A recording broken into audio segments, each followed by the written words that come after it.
Hello everyone, welcome back to Dakshata academy channel. तो biology series में हम एनिमल टिश्यूज के बारे में पढ़ रहे थे, जिसमें हमने देखा था कि जो एनिमल टिश्यू है, जंतु उत्तक है, वो टोटली 4 तरह का होता है, जिसमें से एपिडर्मिस टिश्यू और साथ ही नर्वस टिश्यू हम पहले वीडियो में कंप्लीट कर चुके हैं। और आज हमें पढ़ना है कनेक्टिव टिश्यू यानी कि संयोजी उत्तक। तो बिल्कुल डिटेल से समझेंगे। तो सबसे पहले तो नाम से पता लग रहा है कनेक्टिव टिश्यू यानी कि कनेक्ट करने वाला संयोजी उत्तक। तो इस टिश्यू का मेन काम क्या होता है कि ये आपका जो टिश्यूज है, 2 या 2 से ज्यादा टिश्यूज यानी कि उत्तक या फिर अंगों को, ऑर्गन को आपस में जोड़ने का काम, कनेक्ट करने का काम कौन सा टिश्यू करता है? आपका कनेक्टिव टिश्यू या संयोजी उत्तक करता है। अब ये आगे कई तरह का होता है। जो फर्स्ट वीडियो मैंने बनाई थी एनिमल टिश्यूज में, मैंने इसमें बताया था कि आपका कनेक्टिव टिश्यू कई तरह का है जो आपकी बॉडी में पाया जाता है, जैसे कि areolar tissue, adipose tissue, tendon, ligament, bone, blood, ये सारे क्या है? आपके कनेक्टिव टिश्यू है, संयोजी उत्तक है, जिसे हम एक एक करके जो है आपका पढ़ेंगे। तो सबसे पहले आप नाम लिखिए एरियोलर टिश्यू।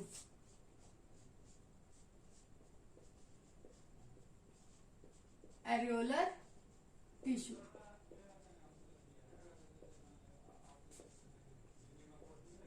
और हिंदी में इसे हम क्या कहते हैं? सरल संयोजी उत्तक।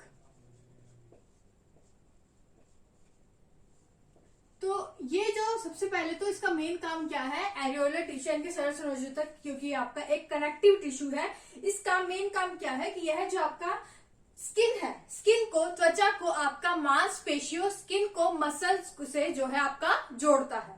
तो ये क्या काम करता है कनेक्टिव टिश्यू? एरियोलर जो टिश्यू है ये आपका त्वचा को, स्किन को किससे जोड़ता है? आपका मस्कुलर टिश्यू यानी कि जो पेशी उत्तक है, मांसपेशियां जो है आपका, उससे आपको त्वचा को जो है आपका जोड़ता है एरियोलर टिश्यू। तो इसलिए हम इसे पैकिंग टिश्यू भी क्या कहते हैं? क्या कहते हैं? पैकिंग टिश्यू भी कहते हैं, क्योंकि ये आपको स्किन को मांसपेशियों यानी कि मसल से जोड़ता है। तो इसके बारे में सिर्फ आपको इतना याद रखना है। और दूसरा है आपका एडिपोज टिश्यू, और एडिपोज टिश्यू आपका जो है एरियोलर टिश्यू से ही जो है आपका मिलता जुलता है। एडिपोज टिश्यू को हिंदी में हम बोलते हैं वसा संयोजी उत्तक।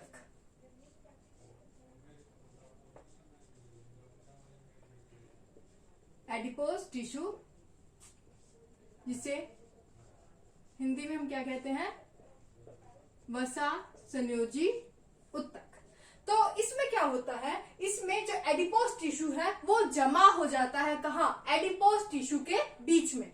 यानी कि एरियोलर टिश्यू कहाँ पाया जाता है? आपका स्किन और मसल टिश्यू के बीच में पाया जाता होगा, जो इन दोनों को आपस में जोड़ता है। लेकिन जब स्किन और मसल्स के बीच जो है आपका फैट्स जमा हो जाए, आपका वसा जमा हो जाए, तो उस फैट को हम क्या कहते हैं? उसे हम कहते हैं एडिपोज टिश्यू। तो एडिपोज टिश्यू हम किसे कहते हैं? एडिपोज टिश्यू एरियोलर टिश्यू से जुड़ा हुआ है, क्योंकि जब एरियोलर टिश्यू में आपका फैट्स जमा हो जाए, वसा आपका जमा हो जाता है, तो उसे हम क्या कहते हैं? उस फैट्स को हम क्या कहते हैं? एडिपोज टिश्यू जो है आपका कहता है। और एडिपोज टिश्यू जो है आपका क्या काम करता है? ये आपके ऐसे जो एरियाज होते हैं जहां बहुत ज्यादा ठंड पड़ती है, तो क्योंकि आपका जो फैट है वो आपका जो है जो हीट का है, जो आपका क्या है? कुचालक है, यानी कि आपको जो है बहुत ज्यादा ठंडे जहां प्रदेश है वहां पर आपको ठंड से भी बचाता है ये आपका एडिपोज टिश्यू। ओके, तो एडिपोज टिश्यू को आप एरियोलर से जोड़कर ही पढ़े कि एरियोलर टिश्यू में ही जब आपका फैट्स जमा हो जाए तो उसे हम एडिपोज टिश्यू कहते हैं। उसके बाद लिख ले टेंडन।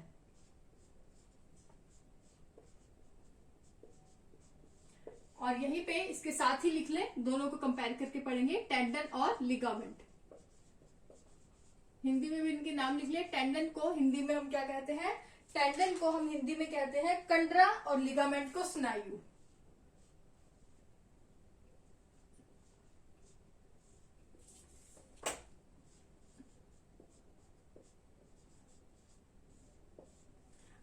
लिगामेंट, टेंडन का क्या काम है? कंडरा का काम क्या है कि ये आपका जो है क्या करता है? ये आपकी मांसपेशियों को, मसल्स को किसके साथ जोड़ता है? आपका अस्थि यानी कि जो आपकी हड्डी है, बोन है, उसके साथ जोड़ता है। तो मसल को बोन से जोड़ने का काम कौन करता है? आपका जो टेंडन है, टेंडन कनेक्टिव टिश्यू, ये काम करता है।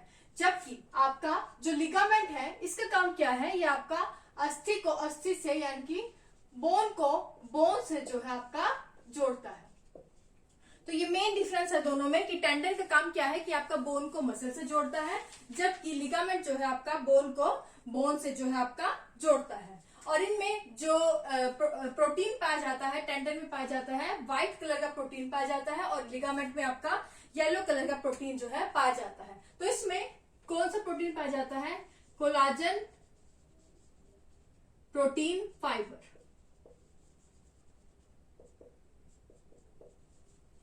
और ये इलास्टिन प्रोटीन फाइबर इसमें पाया जाता है। और इन्हीं प्रोटीन फाइबर के कारण जो है आपका क्या है, टेंडन जो है आपका व्हाइट कलर का दिखता है, और जबकि लिगामेंट आपका येलो कलर का दिखता है। और लिगामेंट में अगर अधिक जो है मतलब ज्यादा अगर खिंच जाए लिगामेंट, तो आपने जो है आपने देखा होगा कि मोच आ जाती है। मोच क्यों आती है? जब जो लिगामेंट में जो आपका ज्यादा खिंचाव बल जो है पैदा हो जाता है, ज्यादा खिंच जाती है, तो उसके कारण जो है आपको मोच आ जाती है। नेक्स्ट आप लिख लें ब्लड। तो ब्लड भी जो है आपका एक कनेक्टिव टिश्यू है, लेकिन ब्लड में जैसे कि आप लोगों ने कमेंट्स में बोला था कि ब्लड को आप अलग से पढ़ाइए, क्योंकि ब्लड जो है अपने आप में एक अलग अपना टॉपिक काफी बड़ा है ब्लड का, तो उसे हम अलग से बाद में समझेंगे। तो ब्लड भी, लेकिन याद रखें ये भी आपका क्या है, आपका कनेक्टिव टिश्यू है। उसके बाद लिख लें आप, उसके बाद लिख लें कार्टिलेज। और कार्टिलेज को हिंदी में हम क्या कहते हैं? Cartilage, lymph. हाँ, कार्टिलेज लिख लें। कार्टिलेज है आपका उपास्थि। कार्टिलेज, इसको हिंदी में हम क्या कहते हैं? उपास्थि।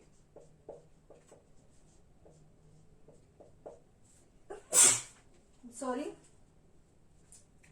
एक मिनट। तो कार्टिलेज यानी कि उपास्थि, ये जो है आपका, ये भी आपका जो है एक तरह की हड्डी हो सकती है, लेकिन इसे हम क्या कहते हैं? Flexible bone. तो इसे हम क्या कहते हैं? लचीली अस्थि को हम क्या बोलते हैं? आपका कार्टिलेज या उपास्थि बोलते हैं। आपके शरीर में देखिए तो मेनली अगर आपके शरीर में आपके कार्टिलेज कहाँ पाई जाती है, तो आपका जो ईयर पिन्ना है ये आपका कार्टिलेज है। नोज का टिप है, ये भी आपका कार्टिलेज से बना हुआ है। और इसी तरह जो आपका रेस्पिरेटरी सिस्टम में आपका जो ट्रैकिया होता है, ये आपका जो है ट्रैकिया है, ये आपके लंग्स हैं। तो ये ट्रैकिया में आपके रिंग्स पाई जाती है, ये भी क्या है? कार्टिलेज की बनी होती है, कार्टिलेजिनस रिंग्स होती हैं। इससे क्या होगा कि जब आपके ट्रैकिया में यहाँ पर आपकी हवा नहीं होगी, तो ये जो आपके ट्रैकिया है, ये ट्यूब जो है, ये आपस में चिपके ना, इसकी दीवार चिपके ना। तो इसलिए इसमें प्रिवेंशन कौन करता है कि ये आपस में इसकी दीवारें ना चिपके? तो ये आपकी कार्टिलेज की रिंग जो है आपस में इन दीवारों को चिपकने नहीं देती है। तो ये आपको जो है याद रखना है। इसके अलावा जो है कार्टिलेज आपकी जो लंबी बोन्स होती है, उनकी जो शिराएं होती है, टिप होती है, वहां पर भी पाई जाती है। इसके अलावा जो आपकी रीढ़ की हड्डी है, बैकबोन है, वहां पे जो है 26 जो है छोटी छोटी हड्डियां पाई जाती है। तो उनमें भी जो है आपका उन दो हड्डियों के बीच में भी आपका कार्टिलेज पाई जाती है, जिससे कि अगर आप झुकते हैं तो एक लचीलापन जो है आपका इसमें बना रहता है। तो लचीली अस्थि, फ्लेक्सिबल बोन भी से आपको बोलते हैं कि कार्टिलेज क्या है? एक प्रकार की आपकी लचीली हड्डी जो है आपकी होती है। उसके बाद आप लिख लें लिम्फ। लिम्फ या हिंदी में इसे हम लसिका भी बोलते हैं। लिम्फ जो है सबसे पहले तो उसका निर्माण कहाँ होता है? ये जो है आपके जो टिश्यूज होते हैं उस तक ही जो है आपका आसपास के टिश्यूज ही आपका लिम्फ का निर्माण होते हैं। और लिम्फ जो है एक तरह का फ्लूइड होता है, जिसका जो कि आपकी एक तरह की वेन्स में बहता है, जिसका जो प्रवाह होता है वो आपके बॉडी टिश्यूज से लेकर इसका प्रवाह कहाँ होता है? आपका हार्ट की ओर जो है होता है। ओके। और लिम्फ में आपका जो फ्लूइड होता है ये आपका मेनली आपको जो है हेल्प करता है, आपको जो है इम्यूनिटी जो है आपका देता है, आपको कई सारी बीमारियों से जो है ये लिम्फ जो है आपको बचाता है। तो लिम्फ में आपको याद रखना है कि, और लिम्फ का जो लसिका अंग है, मतलब ये कहाँ पाया जाता है? तो ये आपकी जो बॉडी में टॉन्सिल है और स्प्लीन है उसमें पाया जाता है। तो कहाँ पाया जाता है? ये आपका टॉन्सिल्स और स्प्लीन में पाया जाता है। और लिम्फ जो फ्लूइड्स है ब्लड टिश्यू की तरह इसका निर्माण होता है। इसका एक शीरा की तरह जो है, ये इसकी शीरा की तरह में इसकी जो वाहिका है, इसे हम क्या कहेंगे? लिम्फ वेसल है, इसमें आपका लिम्फ फ्लूइड बहता है जिसकी डायरेक्शन बॉडी के टिश्यूज से लेकर हार्ट की ओर होती है। और इसमें से जो आपका फ्लूइड पाया जाता है उसका काम क्या है कि वो आपका जो है इन्फेक्शन होती है उससे लड़ता है जिससे कि आपका एक तरह का ये आपका इम्यूनिटी सिस्टम में यानी कि जो है आपकी इम्यूनिटी बनाए रखने में भी आपको हेल्प करता है, क्योंकि आपका जो है कई तरह के इन्फेक्शन से आपका बचाव करता है।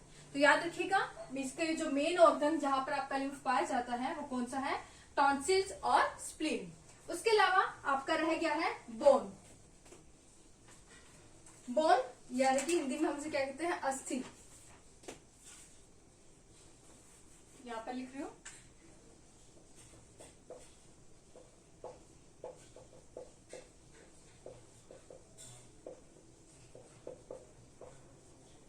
तो बोन जो है, सबसे पहले तो बोन की स्टडी को हम क्या कहते हैं, ऑस्टियोलॉजी। क्या कहते हैं, ऑस्टियोलॉजी। ऑस्टियो शब्द जहां भी आ जाए तो आप समझ लीजिएगा कि बोन या हड्डी की बात की जा रही है। तो बोन की स्टडी को हम क्या कहते हैं, ऑस्टियोलॉजी। और बोन जिन सेल से बने होते हैं, जिन कोशिकाओं से बने होते हैं, उसे हम क्या कहते हैं, ऑस्टियोब्लास्ट जो है आपका कहते हैं। क्या कहते हैं, ऑस्टियोब्लास्ट जो है कहते हैं। और जो बोन्स है वो मेल्स में कितनी पाई जाती है, अगर बात करें तो ये मेल्स में 206, फीमेल्स में आपका जो है 208 जो है होती है।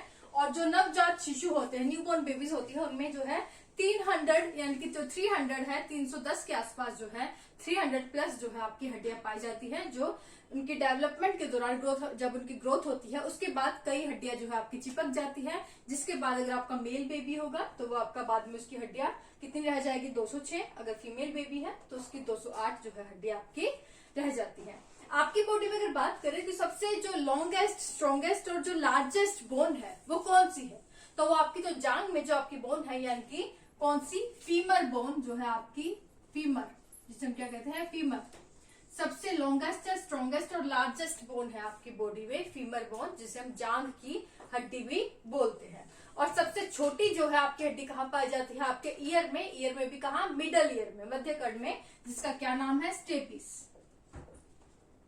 तो 3 तरह की छोटी छोटी हड्डियां आपके कान में पाई जाती है, मैलिस, इंकस, स्टेपिस। और इन तीनों में से भी जो सबसे छोटी है उस हड्डी का क्या नाम है आपका, स्टेपिस नाम जो है आपका होता है। हड्डी का अगर हम यहाँ पे एक डायग्राम बना लेते हैं रफ सा,